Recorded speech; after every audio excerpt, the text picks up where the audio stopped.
do it too.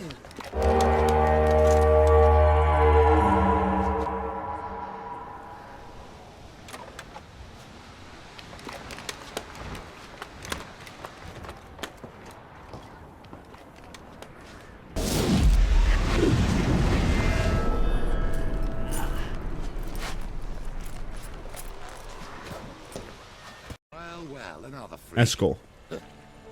Witchers often refer to the other witchers from their schools as brothers. And there's one witcher that's more of a brother to Geralt of Rivia than anyone else. Eskel. About his life before he went to Kaer Morhen is not much known, except that his mother used to sing to him and that they were probably living somewhere in the hills or mountains. That's all he remembers. Eskel is about the same age as Geralt. They grew up together at Kaer Morhen and even went through the trials at the same time. Eskel and Geralt have been friends since their training started. A lot of people, however, still seem to be surprised upon hearing that they grew up together. They're about the same age. See your memories back in full, and sharp as ever in spite of your years.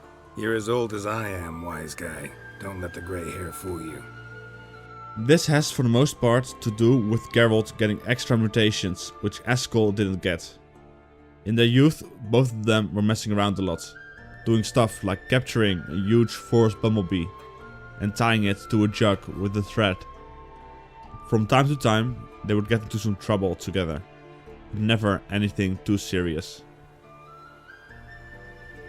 Even though Geralt became famous throughout the continent, and with that arguably the most famous witcher there is, Eskel got some notoriety of his own.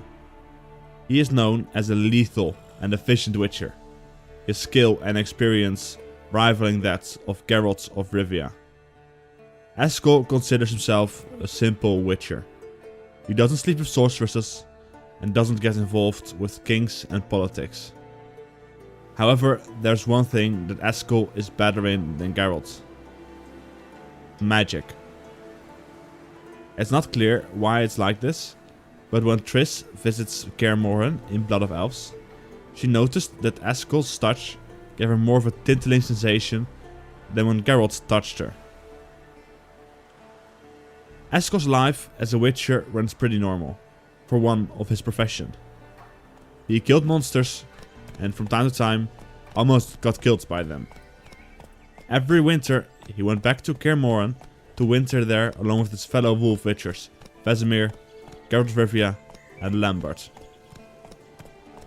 He was once described as handsome, but this all changed at some point, giving him his hideous scar.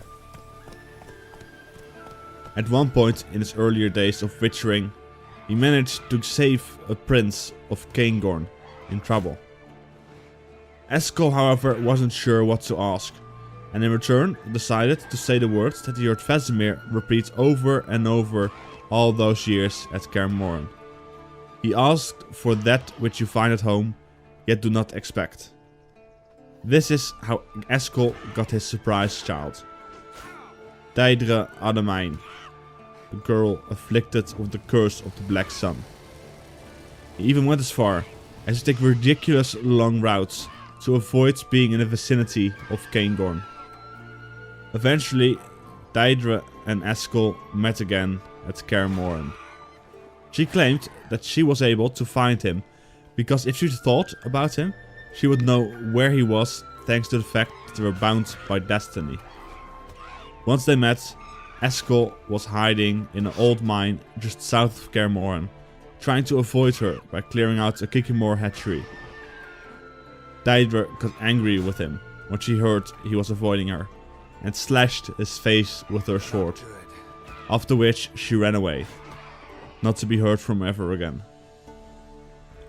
Eskel, who once was popular around women, now had trouble to not be dismissed as a monster on first sight, thanks to his scar. Around the part with Uma in Kaer Morhen, he talks about being on a contract for an old catacomb, where he managed to still attract a lot of attention from ladies who couldn't see his face because he was at a masquerade ball, so yeah. Eskel is probably one of the most friendly witchers out there. He's less cold and hostile than Lambert, and when people give advice, he actually listens. During Ciri's stay there, in the books, he wanted to do what he could to help her, by listening to what Triss had to say and the advice he gave. And speaking of Triss, Eskel seems to have a strong preference for her presence over that of Yennefer, with whom he doesn't see eye to eye. Eskel's role in the Witcher games and books is somewhat smaller than might be expected. Lambert even has more time with Geralt than Eskel has. However, Eskel is there when Geralt needs him. During the Battle of Kaer Morhen, he challenged Carathir, which almost cost him his life.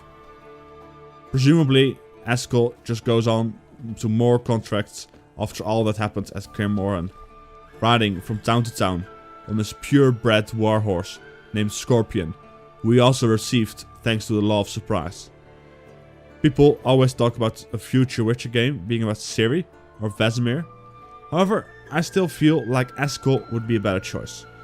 His fate isn't sealed and it doesn't have different endings, which makes it easier to continue from.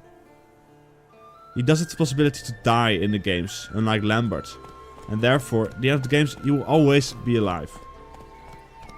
That was it for Eskel. If you liked the video, press the like button. Until the next video, bye.